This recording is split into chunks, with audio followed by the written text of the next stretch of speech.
Okay, so it's Sunday again, so it's time for another Boomerang update.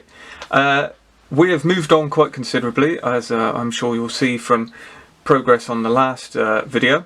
And again, this is just a short one, just to say we're past the worst of it. I have had a nightmare rescribing. It's not my strong suit at all. I have huge problems with rescribing, but nevertheless, I've given it a go, and most of it looks okay. Thankfully, the seams are pretty much done. So again, spending the time to work on those seams and try and do everything correctly before getting into primer has helped a little bit. There's a couple spots I'm not very happy with. There's a little hole there and another one back here, but for the main part, we're pretty much done. I did plough in some bad lines here and there. But this Special Hobby plastic is actually quite forgiving, because if I do this usually, I would sand back through, then have to fill it with something, minimal, like God, I got that on the brain, like the Perfect Plastic Putty, or even run Tamiya Extra Thin through, and that would help along the way. This has actually just disappeared by sanding it back, so that's me probably being not too heavy on the actual first pass. So that's the first bit. Yeah, and so the main thing you'll see is I suppose there's a lot going on, but the main thing you'll probably notice is the guns.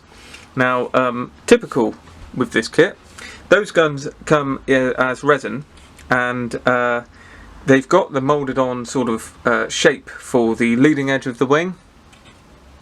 And there's a great big block of resin in there, and I mean, it's just hopeless trying to get that out. So my all I could really do was to cut the guns off, and then I've put a plaque of plasticard there, just the rough shape, and then drilled through, put a wire in, drilled into the actual gun, and then slotted that on, and then cut off the tips to the guns as well, and just put a tiny bit of Albion Alloys metal barrel on there. So that's worked quite well. The windscreen was an absolute nightmare, so I'll put some pictures up now showing you. It didn't fit at all, and I've had to fill that in with stretched sprue, and then blend that back. I'm not certain how accurate that is now, and it may actually make it sit up a bit, but that's all we could do really, so we're going to have to work with it, I'm afraid. The louvers have gone on now as well. They were almost a joke really. They're absolutely terrible. They come as resin and they don't fit at all, so I had to snap them in 2 or 3 places. Should have cut them, but I'd already glued them on, so I snapped them off, and then had to put them back on. And then I've just blended this in with super glue to make them flush at least, and then I'm just going to put a panel line in just ahead of them. I've done it there. I don't know how well you'll see that.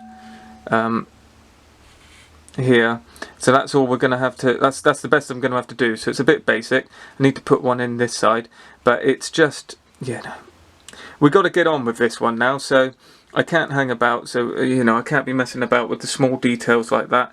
As long as it's close enough, that's what I'm happy with. I've put some details in here as well with the panel lines, and all of that has basically brought this through for the actual airframe to be pretty sound now, so it's looking quite good.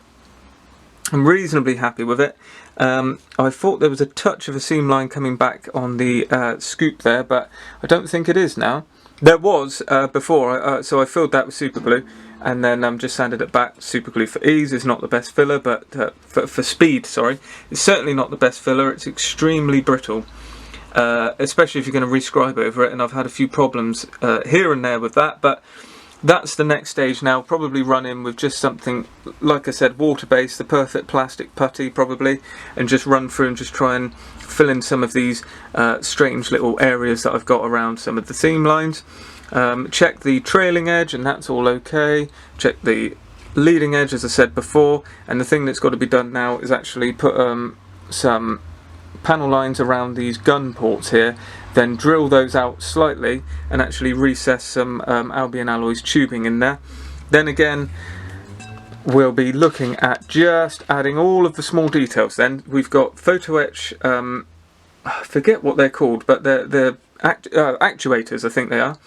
So we've got etch metal parts that are going to attach to the aileron and then onto the actual wing, so I need to put those on. We've got 4, I think it's above and below on the ailerons, and again on the elevators. Under here, these are all lights that will be added all at the end. These are this is PVA in here. That's meant to be a clear panel, so right at the very end I'll hook that out, put the clear piece in. This part here has a photo etch cover to it, so again that will go on. I've checked the rear panel, glass panels that go on the rear part here, and they fit lovely, so that's good. So I just sanded those in, made sure they're going to sit flush, they can go in right at the end. So yeah, we're looking alright. It's one of those things, all of a sudden, I mean, you know, let's not beat around the bush, it's been a lot of work to get to this stage, but all of a sudden we're kind of in the ballpark. So next stage after this, what you'll see is hopefully the whole camouflage will be done, and even in decals by next week. That's the hope. I really want to be having a clear week. So off we got Telford now.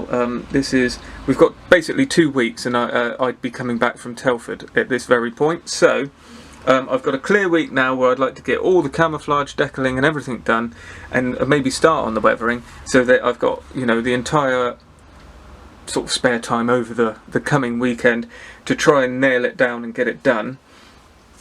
And then I've got the spare time for the week running up to Telford to do any finishing touches. I don't want to be at this stage next week, if you know what I mean, so I'm trying to plough on with it. I've also got some other projects that I've been mentioning in the updates that are all going to come towards, come at the same time, if it were, and be done. So it's all looking quite good.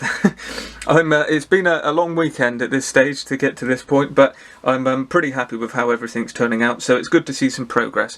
What has also been happening, God, nearly dropped it then, we do not want that, has been getting the other small parts ready. So the undercarriage is a bit of an issue on this one, so I wanted to address that straight away. And what I've done is just put a pin in the leg here with some Albion alloys. I've sprayed them silver now, that's Mr. Colour 8, that's the lacquer silver, and these are essentially done. I've also sprayed the resin wheels with the silver for the hubs and the rear, so I've got masks on here which I'm hoping are going to be roughly okay, so I can just mask the centre portions up and spray the tyre black, and then paint tyre black around the tail wheel as well. We've got the masking on the interior of the canopy, so we don't need to worry from the outside, so we can use the primer. I've actually forgotten that, so in the next pass that needs to be used, and then all brought up to the same standard. We've got the rudder in here as well, which is all sorted. That's going to be pure white, so I'm probably just going to use the white straight away on that. And we've got the undercarriage doors, so again these actually attach to the leg, and I'd like to get these done. How does it work? It's the wheel, I think. How does it? There's probably this is typical again. It's probably meant to be a hole there. And I think you'll find that the leg goes into the wheel. I'm trying to fit it, it doesn't fit, I've got to drill it out, nothing fits. And then this sits like that, I think, and the wheel is sandwiched between it, something like that. And then this part sits on there like that, I believe. No, it's like that. There, so it sits like that.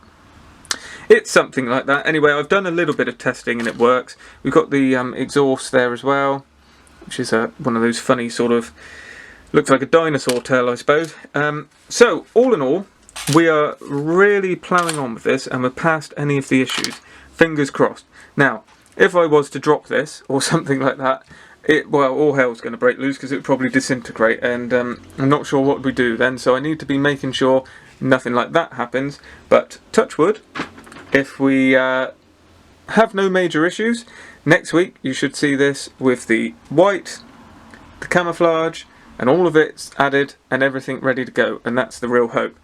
Colours are the next contentious issue, and it looks as though, thankfully, I've got the ones we need. So, obviously white is white, we're going to be using that. This is the forest green colour, so this is Mr. Colour 302, that's what they say in the listing, so that's the one I'll be using. Then we've got a sky colour that's meant to go on the underside, and I've checked, and I'm pretty sure that this ROM 76 is spot on, so that's what I'm going to do for the underside. Then we've got white on the leading edges above and below, a whole white tail with a forest green section in the middle that was replaced, white rudder, and that's pretty much it. The other camouflage colour is the flat earth, so it's dark earth. So we've got H472, which I might use with the Mr. Aqueous range, but it's a slightly, it's not straight RAF dark earth. It's a different shade. So I might actually use this Mr. Colour 22. So this is the lacquer version of this. It's meant to be, but it's obviously quite different. It's remarkably different, to be honest, for trying to be the lacquer version of the same colour.